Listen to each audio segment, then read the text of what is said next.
The sound of laughter should not make your heart bleed, but that morning it did. Nia stood outside her mother's compound, grinding millets between two stones, when she heard it. Her sister Kemi's voice, bright as sunrise, floating across the cassava fields. But it wasn't Kemi's laughter that made Nia's hands freeze on the grinding stone. It was who she was laughing with. Taiwo. His name sat in Nia's chest like a living thing. For 3 harvest seasons, she had loved him quietly, the way good daughters loved, with respect, with patience, with prayers whispered to the ancestors at dawn. She had waited for him to notice her, to see past her quietness to the strength beneath. Nia was not like Kemi, where her older sister blazed like wildfire, beautiful, loud, demanding attention from every man in the village. Nia moved like water, steady and soft. Their mother always said Nia had their grandmother's spirit, gentle but unbreakable. "You will grind that millet any harder, you will turn it to dust," her mother said, stepping out of the hut. The old woman's eyes were sharp, missing nothing. She looked toward the cassava fields where Kemi's laughter rang out again. "Your sister plays dangerous games." Nia said nothing. What could she say? That her heart cracked a little more each time she saw Taiwo smile at Kemi? That she lay awake at night wondering why she wasn't enough? "The oracle visited my dreams last night," her mother continued, her voice dropping low. She touched Nia's shoulder, her fingers rough from years of farming. "Fire and water, that's what I saw. Fire trying to swallow water, but water cannot burn." Nia shivered despite the morning heat. Her mother's dreams always meant something. By afternoon, the entire village gathered at the Iroko tree for the monthly market. Nia sold her woven baskets, keeping her eyes down, her hands busy, but she felt him before she saw him. Taiwo stood before her stall, tall and strong, his shoulders broad from years of farming his father's land. He wasn't smiling at Kemi now, he was looking at Nia. "I need to speak with you," he said. Around them, the market noise faded. Nia's heart hammered against her ribs like a trapped bird. She could feel eyes watching, the village women pausing their gossip, the old men stopping mid-haggle. And somewhere in the crowd, she felt Kemi's gaze, hot as coal. "Tonight, I will come to your mother's compound. There is something I must ask." He didn't wait for her answer. He walked away, leaving Nia standing there, her breath caught somewhere between hope and fear. The woman beside her stall leaned close. Small quiet water finally getting her blessing, but Sister Fire will not be happy. Nia's hands trembled as she folded her unsold baskets. She knew what Taiwo would ask tonight. Marriage, the thing she had dreamed of but never dared to believe. But as the sun began its descent, painting the sky the color of ripe palm oil, Nia saw her sister watching from across the market square. Kemi's face was beautiful as always, high cheekbones, full lips, skin smooth as shea butter. But her eyes held something Nia had never seen before, something that looked like hatred. That evening, when Taiwo came to their mother's compound, the air itself seemed to hold its breath. He brought palm wine and kola nuts, the traditional gifts. Nia's mother received him with the respect due to a good man, but her eyes kept drifting to the corner where Kemi sat, still as stone, beautiful as a carved mask. "Speak your mind, son of Adewale," their mother said. Taiwo cleared his throat.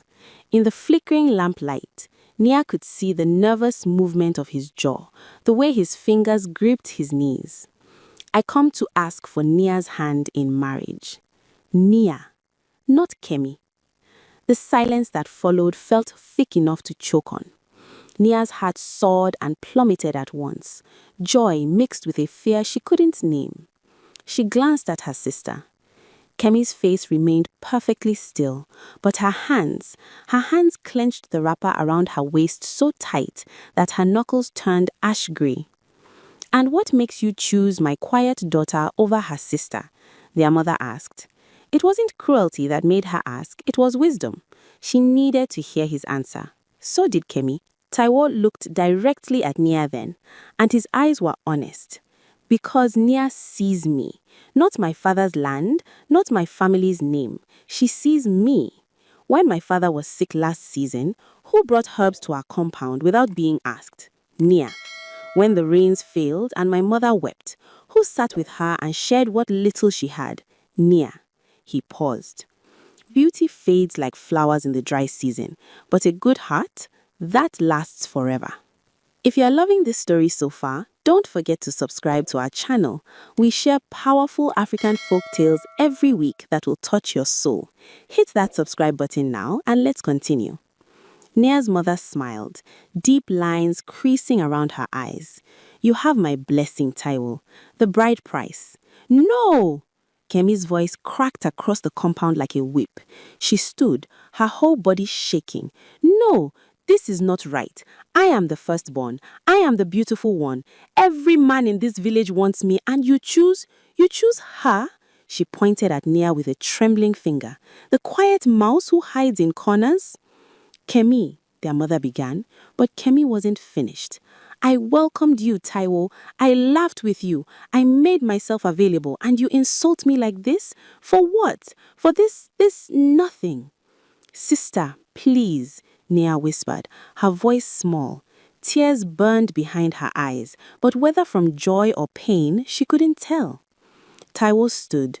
I meant no disrespect, Kemi. You are indeed beautiful, but nothing. Kemi's beautiful face twisted into something ugly. You will regret this choice. Both of you will regret it. She stormed out of the compound, her wrapper billowing behind her like storm clouds. The night suddenly felt colder. Don't mind her, their mother said, but her voice carried worry now. She is hurt. She will accept it in time. But Nia knew her sister, and she knew that Kemi never forgot, never forgave. The wedding preparations began the next morning. The village women came to help, grinding pepper, preparing palm oil, sewing Mia's wedding wrapper from the finest cloth Taiwo's family could afford. They sang the old songs, their voices rising and falling like ocean waves. But Kemi was nowhere to be found. She went to her friend's compound, the one who married into the next village. She said she cannot bear to watch. Nia's heart ached. Despite everything, Kemi was still her sister. They had shared a sleeping mat as children, had whispered secrets in the dark, had held each other when their father died. How had it come to this? The night before the wedding, their mother called Nia to sit beside her. The old woman's face looked older than usual, creased with worry, and something else, fear. My daughter, I must tell you something. That dream I had, it comes to me again and again. Fire, burning fire, and you in the middle of it. Mama, dreams are just... Listen to me. Her mother gripped her hand tight. The ancestors are warning us. Kemi's jealousy is not ordinary anger. I see it in her eyes. She has gone to seek help from dark places. Kemi wouldn't she? Her mother's eyes were wet now. Love can turn to hate faster than milk turns sour. And your sister, she has always taken what she wanted, always.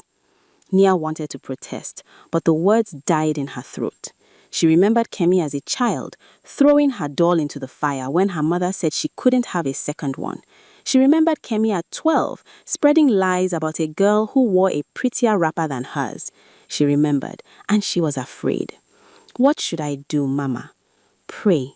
And whatever happens tomorrow, remember, you carry your grandmother's spirit. Water does not burn. Water cannot burn. That night, Nia barely slept, and when she did, she dreamt of flames. But nothing could prepare her for what Kemi had planned. The wedding day arrived with a sky so blue it hurt to look at.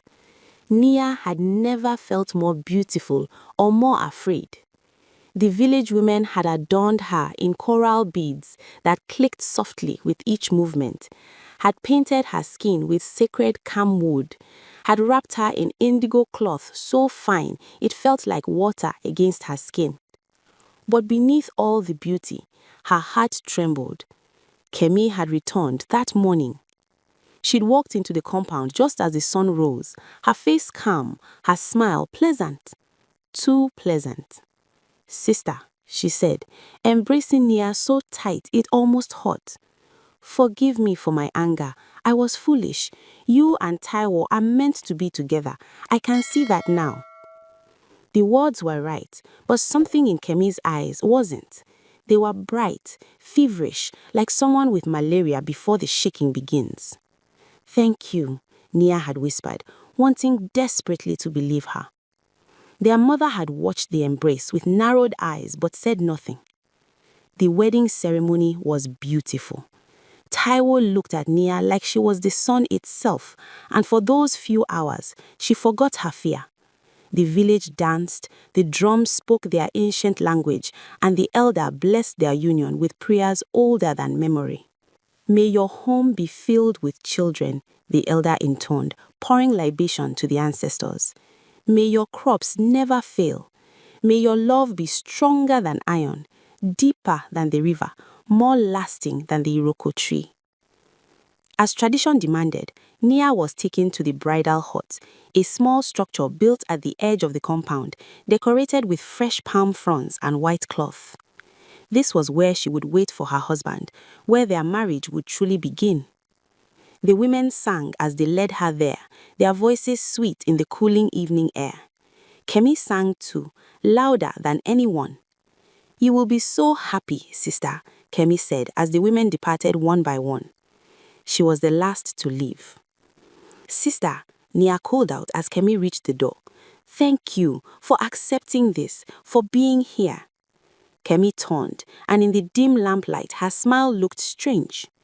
"Oh, I wouldn't miss this night for anything in the world, little sister. Not for anything." Then she was gone. Nia sat on the woven mat, her heart racing with anticipation and nerves. Outside, she could hear the celebration continuing, drums and laughter and joy. Soon, Taiwo would come. Soon, her new life would begin. But then she smelt it. Smoke.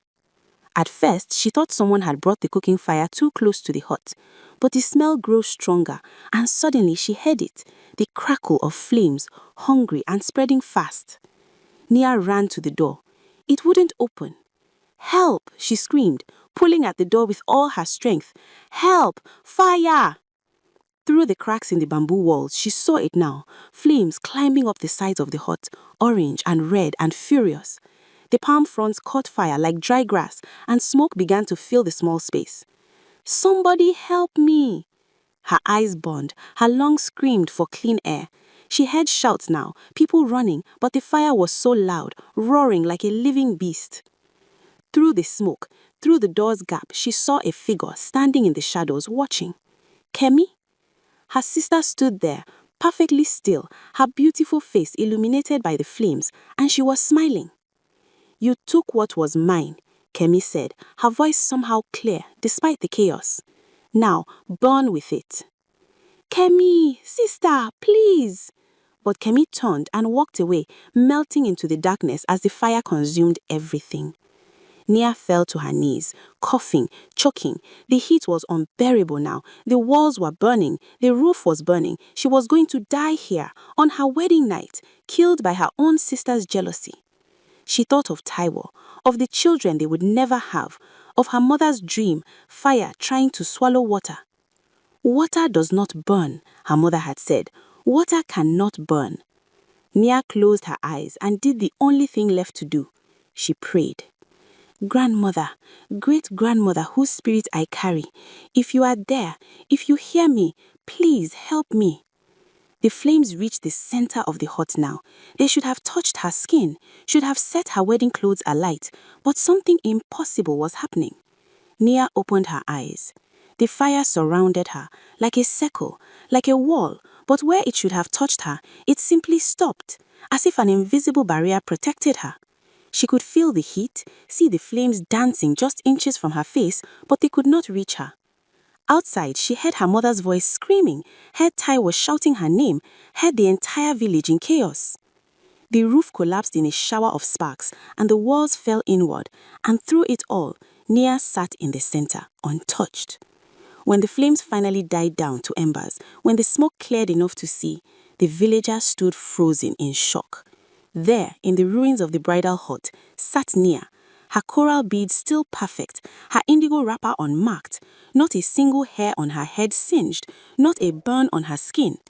Taiwo ran to her, pulled her to her feet, touched her face, her arms, checking for injuries that weren't there. "How?" he whispered. "How is this possible?" Nia looked at her own hands, trembling but whole. She didn't have an answer. But her mother did. The old woman pushed through the crowd, tears streaming down her face, and she fell to her knees before her daughter. "The ancestors protected you," she said, her voice breaking.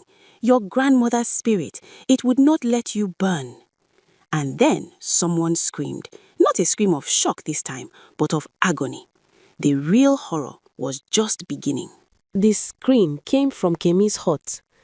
The villagers ran toward the sound, Taiwo holding Nia close, her mother following with fear etched deep in every line of her face. What they found would haunt them forever. Kemi stood in the middle of her hut, writhing, tearing at her own skin. But there was no fire around her, no flames, no smoke. Yet she was burning. "It burns!" she shrieked, her beautiful face contorted in agony. "Get it off me! Get it off!"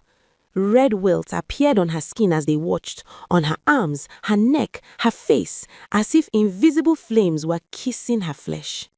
She collapsed to the ground, rolling, screaming, clawing at herself with desperate fingers. "Water!" someone shouted. "Bring water!" They poured calabash after calabash over her, but nothing helped. The burns kept appearing, spreading across her body like a disease, though there was nothing there to cause them. The village healer pushed through the crowd, an old man whose grandmother had been a powerful medicine woman. He took one look at Kemi and his face went pale. "This is not a sickness I can cure," he said, his voice shaking. "This is justice from the ancestors themselves." "What do you mean?" Taiwo demanded, still holding Nia against his chest. The healer pointed at Kemi, who had gone silent now, curled into a ball, whimpering. "She tried to kill her sister with fire. The ancestors protected the innocent one. Now," he swallowed hard, "now the evil she sent out has returned to her. This is the old law, the law older than any village, any king. What you send into the world comes back to you, multiplied." Nia's mother knelt beside Kemi, tears falling onto her eldest daughter's burned skin. "My child, what have you done? What have you done?" Kemi's eyes, wild with pain, found Nia across the crowd. "You," she gasped. "How? How did you survive?" "I did nothing," Nia said softly. "The ancestors chose." "No!" Kemi screamed, and fresh burns bloomed across her shoulders. "You stole him from me. You stole my life. I had to. "You had to burn your own sister alive?" her mother said, her voice breaking. "For what? For a man? For pride?" But Kemi was beyond answering. The burns were spreading faster now, covering her arms, her legs. The village healer shook his head sadly. "It will not stop," he said quietly. "Not until the debt is paid." "What debt?" Taiwo asked. "Tell us how to stop this." "The debt of attempted murder, of betrayal of blood, of," the healer's voice dropped to a whisper, "of fire used for evil." He looked at Nia then, his old eyes full of something like awe. "The girl who cannot burn stands there untouched. The girl who tried to burn her suffers the flames she sent out. This is how the ancestors work. This is their justice." For 3 days and 3 nights, Kemi suffered. The burns would appear and then fade, only to return worse than before. She couldn't eat, couldn't sleep, couldn't find peace even for a moment. Her beauty, the beauty she had been so proud of, was marred by the constant wounds that appeared and disappeared on her skin.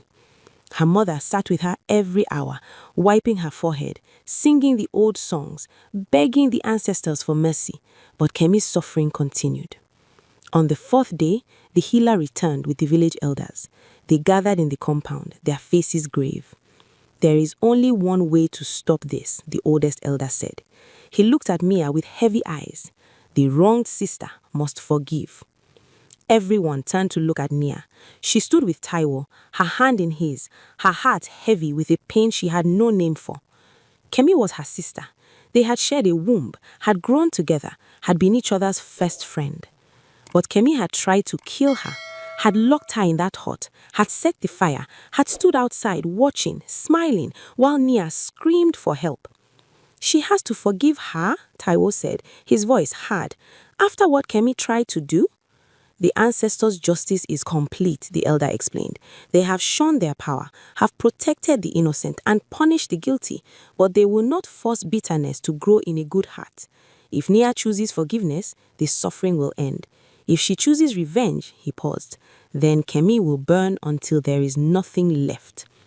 Nia pulled her hand from Taiwo's and walked toward her sister's hut. She could hear Kemi inside, mourning softly.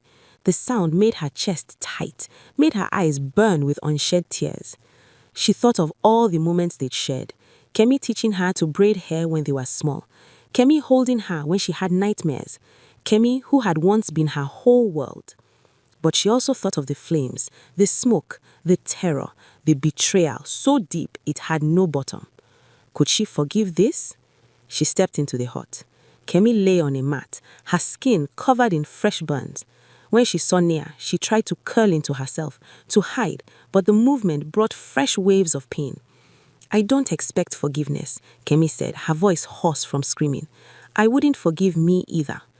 Nia knelt beside her, careful not to touch the burnt skin. Why, Kemi? We were sisters. We were blood. Because, Kemi said, her voice break, because you were always better than me. Quieter, kinder. Mother loved you more, even if she never said it. And when Taiwo chose you too, I couldn't bear it. I couldn't bear that the quiet mouse had won. This wasn't a competition. Everything is a competition when you are second best your whole life. Tears leaked from Kemi's eyes, cutting tracks through the ash on her face. I'm sorry. I'm so sorry. But sorry doesn't undo what I did. Sorry doesn't change that I tried to murder you. Nia closed her eyes. In her heart, she heard her grandmother's voice, the grandmother she never met, but whose spirit lived in her bones. Forgiveness is not for the one who hurt you. It's for you, so you don't carry poison in your soul. She opened her eyes and looked at her broken sister. I forgive you, Kemi. The words hung in the air like smoke. For a moment, nothing happened. Then, slowly, the burns on Kemi's skin began to fade. The red welts cooled, the blisters smoothened. The pain that had racked her body for days simply stopped. Kemi gasped, touching her arms, her face, finding smooth skin where moments before there had been only agony. But, Nia continued, her voice steady, though tears fell freely now. I cannot stay here. Not with you. Not in this village that will always remember what you tried to do. She stood, and Kemi reached for her hand. Sister, I forgive you, Nia repeated. But forgiveness doesn't mean forgetting. It doesn't mean going back to how things were. That Nia, the one who trusted you completely, she died in that fire. What would you have done? Could you forgive someone who tried to take your life? The answer might surprise you when you see what happens next. The morning Nia left the village, the entire community gathered to see her off. Word of the miracle had spread to neighboring villages, then to the towns beyond, and finally to the kingdom itself. People whispered about the woman who had emerged from flames untouched, about the sister whose jealousy had burned her instead, about the forgiveness that had healed impossible wounds. The chief of their village approached Nia before she departed. He was an old man who had seen many seasons, many harvests, and many impossible things. But this, he said, was truly extraordinary. You carry your grandmother's spirit, he said, placing a hand on her head in blessing. She was a woman of great power, great wisdom. The ancestors chose well when they put her fire, her unburnable fire, into you. Taiwo stood beside Nia, his belongings packed as well.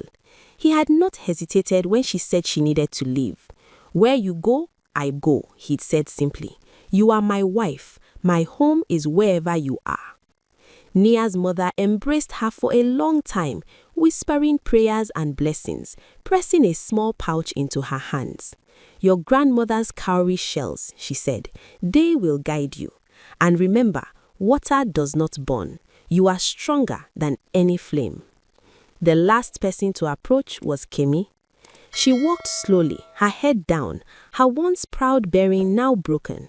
The bonds were completely gone, but she would carry different scars now, the kind that lived inside. "Safe journey, little sister," Kemi said quietly. She didn't try to embrace Nia. The distance between them was wider than any river now. "I will live every day trying to become worthy of your forgiveness. Then use your life well. Help others. Be kind. Let your beauty come from your actions, not just your face." Kemi nodded, tears streaming silently down her cheeks. "I will tell your story," she said.